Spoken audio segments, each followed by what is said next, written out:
Olá, seja muito bem-vindo à programação da TV DD, seja muito bem-vindo à programação da Casa de Vovó Dedé. Eu sou Abilton Nogueira e, como você sabe, todas as quintas, sempre às 8 da noite, a gente disponibiliza uma nova edição do programa Acorda, Nós em Rede, que a gente acredita que cada uma é um nó fundamental nessa imensa rede de conteúdo e de conhecimento. Estamos aqui, portanto, valorizando os bons conteúdos, valorizando você e valorizando a cultura de uma forma geral. Nosso tema para a conversa hoje é segurança pública em debate em época de eleição. E a gente tem o prazer de receber aqui mais uma vez, muitas conversas já com ele, Cláudio Justa, que é advogado e presidente da Comissão de Segurança Pública da OAB, a Ordem dos Advogados do Brasil, no Ceará. Cláudio, obrigado mais uma vez pela sua participação. Tantas conversas, tantos debates já sobre esse assunto, que nem sempre é tratado com cuidado e com esmero que é preciso. E é o que eu te pergunto, é exatamente isso.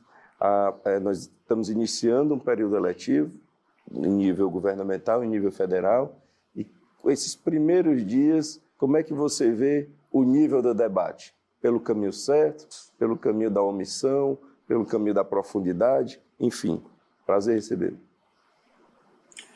Hamilton, prazer todo meu, é sempre uma satisfação poder contribuir, né, com o seu programa, que é sempre um debate muito qualificado, e eu me sinto honrado em participar, sempre.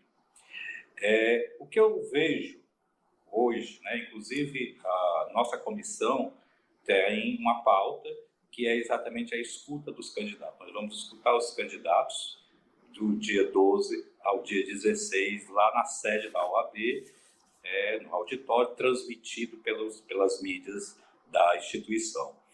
E a temática de segurança pública, que é o que nos toca, né, mais especificamente, é o carro-chefe de uma das campanhas e, ao mesmo tempo, ela tem aí um gargalo com relação à gestão anterior, né, a gestão atual. Né, nós tivemos um programa, né, que foi muito celebrado, o Ceará Pacífico, e esse programa ele teve algumas peculiaridades do ponto de vista da sua execução, e ele não conseguiu cumprir plenamente, né, aquilo que foi planejado.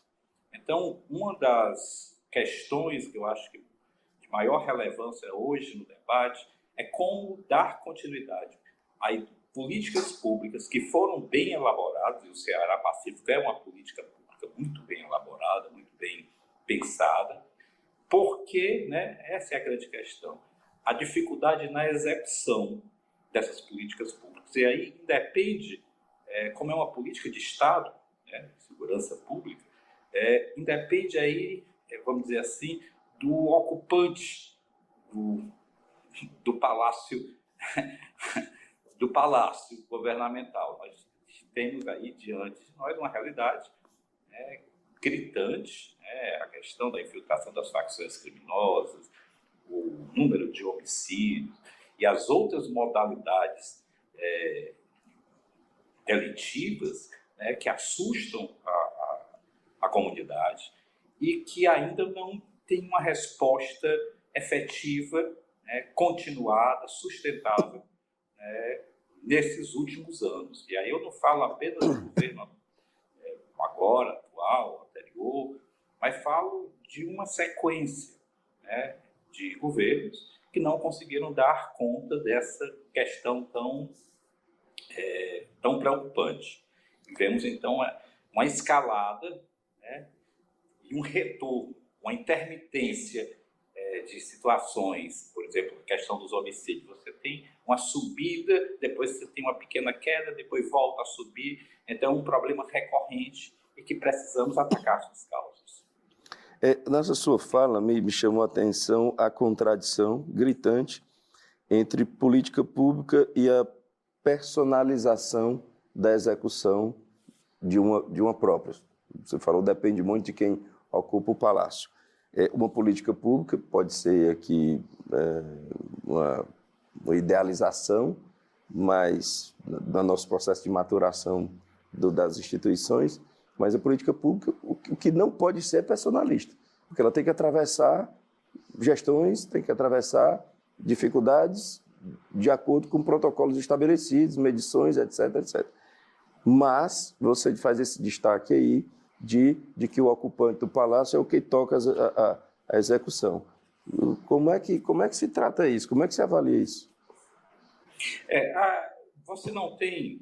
Isso é uma tradição política, né, de gestão governamental do Brasil. Eu não faço aqui uma distinção com relação ao Ceará, não. O Ceará segue essa tradição, que é exatamente personalista, né, do governante. Ele tenta imprimir uma marca de gestão e pega temas, né, que são, vamos dizer assim, recorrentes e que são a tarefa precípica do Estado, como, por exemplo, saúde, educação e segurança pública, e tenta imprimir uma marca, uma inovação. E pouca preocupação se faz no sentido da sustentabilidade dessas políticas para além vamos dizer assim, da gestão, né? Para além daquela gestão específica.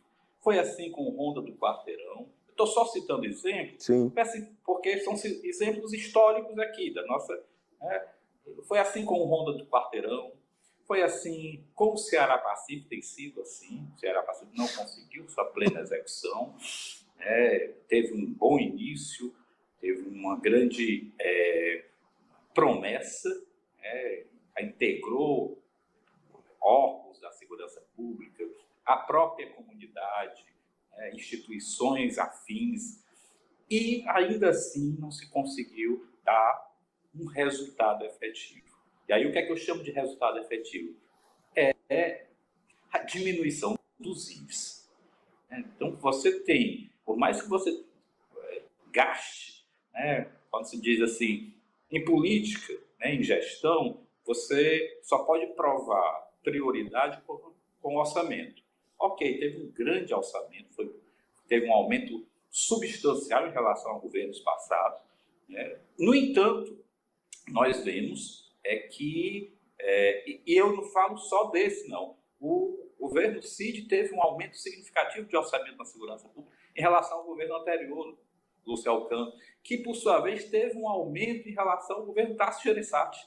Então, o que eu estou dizendo é que, mesmo que se tenha colocado prioridade nessa área, algo está, vamos dizer assim, impedindo essa plena execução. E aí eu entendo que falta política de Estado. Aquilo que não depende, vamos dizer assim, da caneta do governante de plantão. Estabelecendo, por exemplo, um orçamento que ultrapasse aquela gestão. Ainda que você tenha alguma inovação do ponto de vista de ideias de operacionais, né, isso não pode comprometer aquilo que já foi conquistado. Então, por exemplo, o empenho orçamentário que se teve para o Ceará Pacífico, ele não pode se perder. Entende? Sim. Você tem que aperfeiçoar. Então, porque isso dá segurança, inclusive para os próprios órgãos, né, responsáveis pela execução, né, no caso as polícias. E, de repente, você tem uma mudança de governante, uma mudança de governo, uma mudança de gestão, você passa a ter uma mudança, vamos dizer assim, da configuração da ação, né, dessas corporações. Então, isso não é interessante nem para a sociedade e também para as próprias corporações. Você disse que a OAB vai ouvir os candidatos do dia 12 ao 16, mas eu sei que é cedo, essa propaganda eleitoral não começou há tanto tempo, mas já dá para você ter algum diagnóstico sobre o que você está vendo na exposição dos candidatos? Você vê, por exemplo, um candidato, né, o capitão Wagner, ele tem nitidamente um carro-chefe da campanha, que é a segurança pública. Sempre foi a pauta dele. O Roberto Cláudio, como legatário, vamos dizer assim, da gestão atual,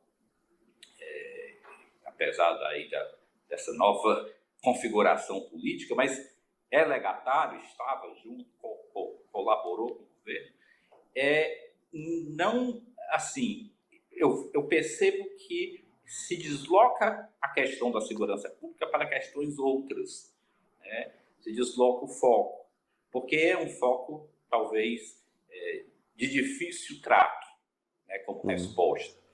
E o candidato é humano, eu ainda não tive, com nitidez, né, tenho que confessar, alguma coisa que eu pudesse dizer, não, aqui existe aí um diferencial. Eu acho que ele segue mais ou menos a mesma lógica também do Roberto Cláudio, nesse sentido, de dar ênfase a questões econômicas mais macro e dos avanços da própria gestão em outras áreas, inclusive, e aí de forma específica da segurança pública, no aumento orçamentário, mas é isso que eu volto a dizer. O aumento orçamentário ocorreu em todas as gestões recentes. Eu quero saber o resultado disso. O que é que efetivamente impactou na segurança pública o fato de você aumentar salários, aumentar efetivo, aumentar aparato tecnológico, aumentar logística. Veja, efetivamente, isso resultou em quê? Porque os números não melhoram. Esse é o ponto. Se você estivesse acompanhando com isso os números, os indicadores, aí sim nós teríamos um olhar de que esses investimentos estavam resultando na efetividade. Então, a nossa preocupação, como ordem dos advogados, é exatamente a efetividade das políticas públicas. Consequentemente, nós precisamos ouvi-los. Como você disse, existe aí, é muito recente aí a campanha, os planos de governo, e essa dinâmica eleitoral, ela é pouco técnica, vamos chamar assim. Por isso que também lá na OAB nós vamos escutar técnicos.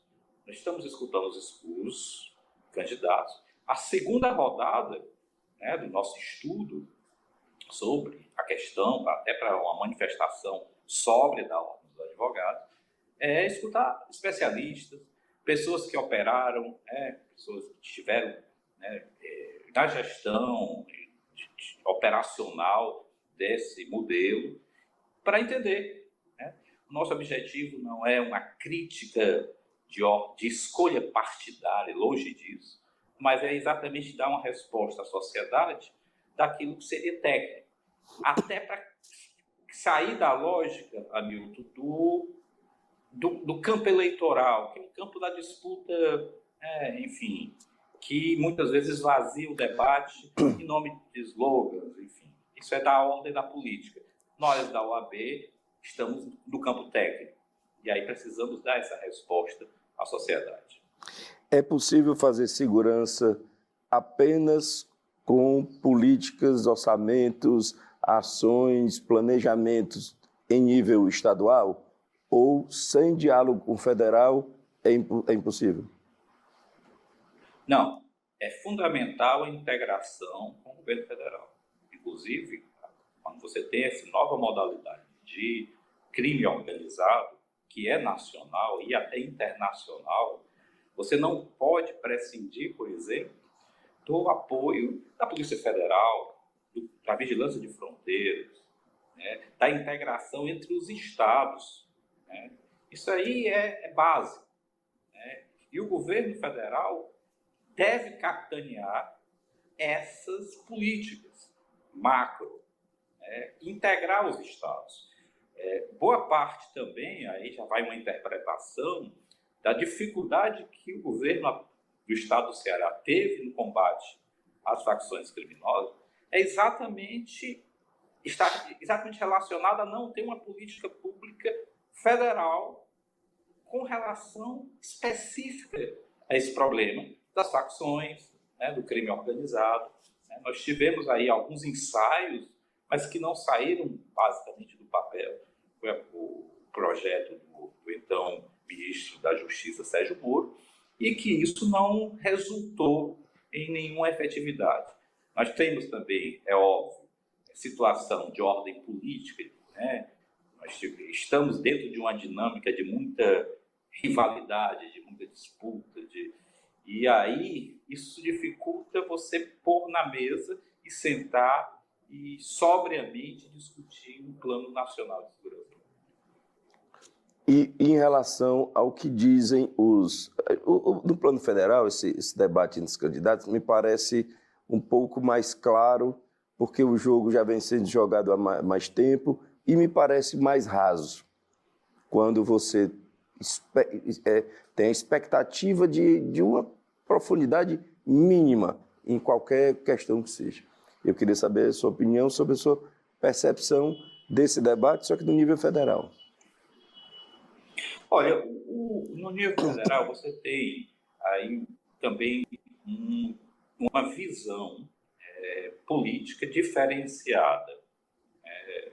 Existe, claro, nitidamente, isso foi inaugurado com a gestão do atual presidente, do Sérgio Moro, né, como ministro, que era uma política de maior ostensividade, né, de maior, nós tecnicamente, maior punitividade. Então, se falava em aumento de pena, em redefinição de tipos penais para, eventualmente, uma aplicação da lei de forma mais rigorosa. Isso teria, inevitavelmente, um impacto no âmbito do sistema penitenciário, que é uma outra questão relacionada. Você não pode aumentar a punitividade, a ação do Estado punitivo, se você não tem minimamente um resguardo no âmbito do sistema penitenciário. Mas o que eu vejo é que essa visão mais punitivista, ela não se sustenta dentro das experiências exitosas que países, né, que desenvolveram planos de segurança eficazes tiveram êxito. Você tem exemplos aí, Medellín, Puebla, né, essas cidades que estavam aqui próximos de nós, né, que estavam absolutamente degradadas do ponto de vista da segurança pública e da própria cidadania, porque sem segurança pública você não tem a cidadania. Né? Como é que você vai numa comunidade que está controlada pelo traficante? Que Estado é esse? Que tipo de cidadania é essa que o Estado está garantindo para aqueles indivíduos que moram ali, aqueles, né, enfim, pais de família, trabalhadores, que estão sob uma outra ordem, que não é a nossa ordem jurídica, institucional, constitucional. O que é que se fez como experiência? Se integrou ações. Segurança pública não se resolve apenas no âmbito da repressão e do aumento de pena. Você tem que criar, redesenhar exatamente o espaço urbano de vivência. Você tem que dar as condições para que esse espaço volte exatamente a ser um lugar seguro. E para isso você precisa dos equipamentos públicos, e aí saúde, educação, formação. Essa juventude que hoje é capturada pelo tráfico, até porque não tem outro para onde ir, estão ali atirando a cidade. Também o Estado, o Instituto não tem oferecido mais do que o traficante. Essa que é a tragédia. Então, tem oferecido polícia. O governo Bolsonaro avançou em alguma dessas áreas, e em uma dessas microatitudes? Pois é, o que é importante na questão da segurança pública é exatamente a integração. Por isso que quando eu, na primeira fala ali, destaquei a importância técnica do Ceará Pacífico, porque ele recupera a experiência. Ele recupera essa experiência, ele se funda, do ponto de vista teórico, né, na elaboração da visão de segurança corretíssima. Nós tivemos dificuldade na execução. E aí, né, temos que entender os motivos. Mas do ponto de vista da ideação e da experiência que foi resgatada para ser aplicada, está corretíssimo. Ok. Integração dos agentes todos do Estado. Mas o que eu quero saber é o seguinte, então houve pelo menos um avanço conceitual com o Ceará Pacífico. Do ponto de vista federal, houve avanço também nesses 4 anos de governo Bolsonaro? Olha, é muito difícil você fazer qualificar desse modo. Você teve um avanço. Eu não consigo enxergar o aumento do encarceramento como um avanço de segurança pública, apenas. Ou seja, o fato de você ter aumentado a capacidade de ostensiva do Estado não necessariamente é o resolutivo e inibível, até porque ela não foi inibida. Você tem a redução em algumas áreas por razões porque, por exemplo, o governo federal ele conseguiu reduzir criminalidade em algumas regiões que, pela sua condição social, entende? Já tinha aptidão, bastava um upgrade de força repressiva. Mas outras regiões, isso não foi realizado.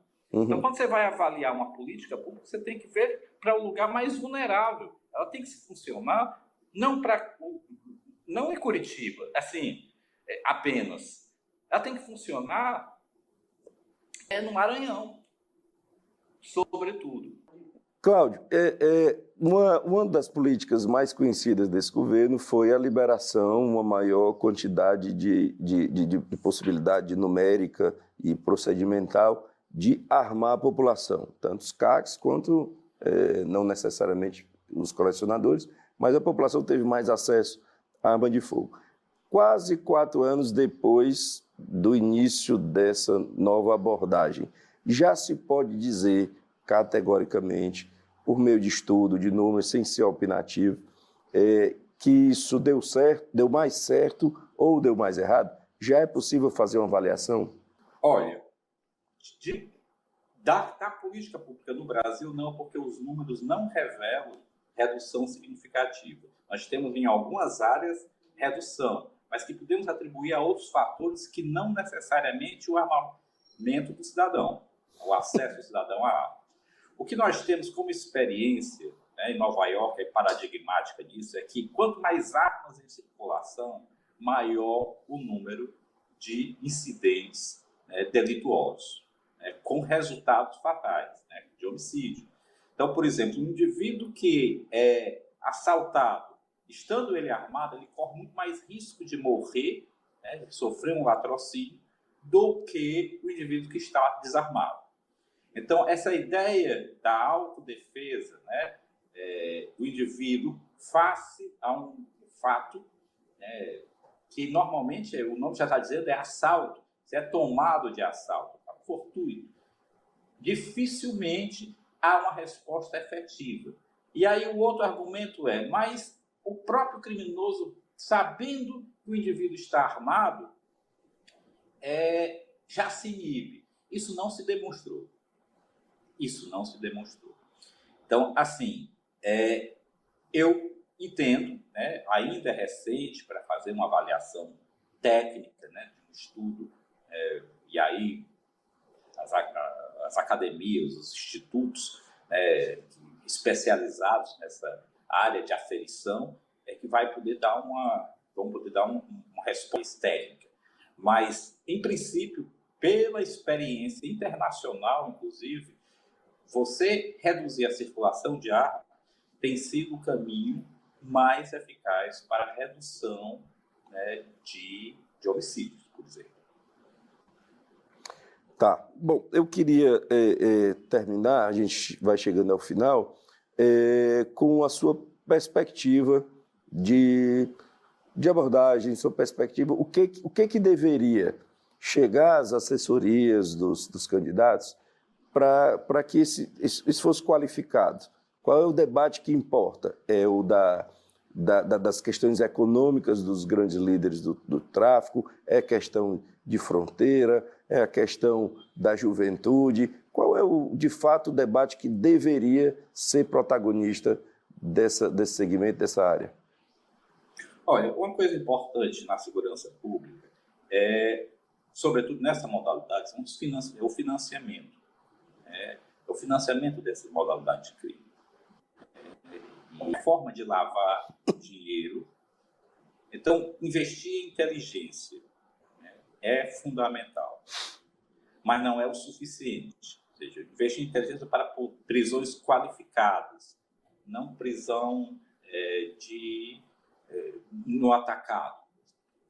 Que possa fazer também as prisões, né? A repressão é importante nesse sentido, mas que essas prisões tenham um viés, né, que esteja ligado a uma investigação. Então, fortalecimento das polícias investigativas, a Polícia Civil, a Polícia Federal. Um outro aspecto, esse jovem que está ocioso, ele é ali extremamente assediado por essas facções, é um exército para essas facções. Então, é importante também focar no resgate, né, na inclusão desse jovem em outras atividades, garantindo que esses indivíduos não fiquem tão vulneráveis ao crime. E um outro aspecto é o redesenho das políticas públicas, e aí de forma mais integral, nas comunidades mais vulneráveis. Não adianta simplesmente colocar aparato repressivo.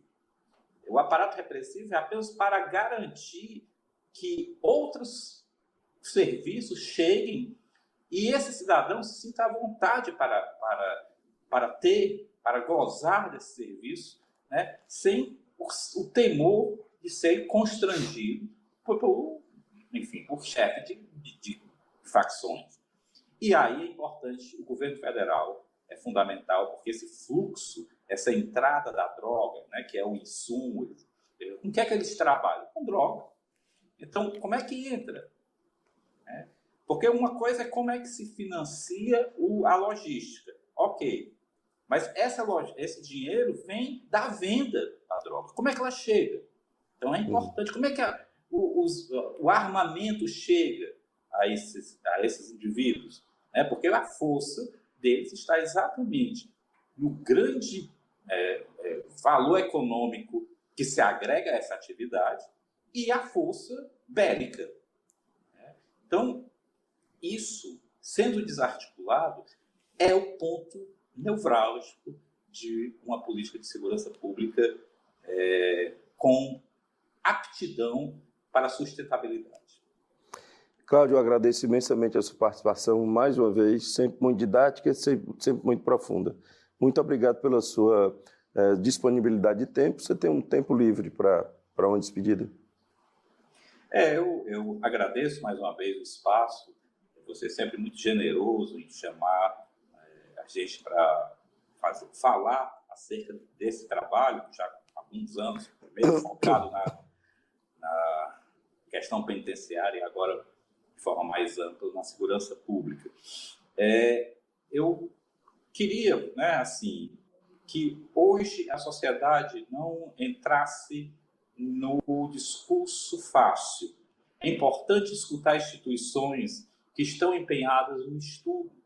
E a OAB está se colocando para esse estudo, para emitir, vamos dizer assim, um quadro avaliativo das políticas públicas de segurança, que forneça à sociedade uma segurança nesse sentido de informação. Estamos hoje vivendo um mundo com informações muito truncadas, muito superficializadas. Então, as universidades, os institutos de pesquisa dessas áreas, e a OAB agora se colocando, sempre se colocou como voz técnica, mas, sobretudo, nesse momento mais, vamos dizer assim, peculiar, um ano eleitoral, é importante aí que a sociedade tenha atenção a essa nossa iniciativa. Muito obrigado, Cláudio. Imenso prazer falar com você de novo. Prazer.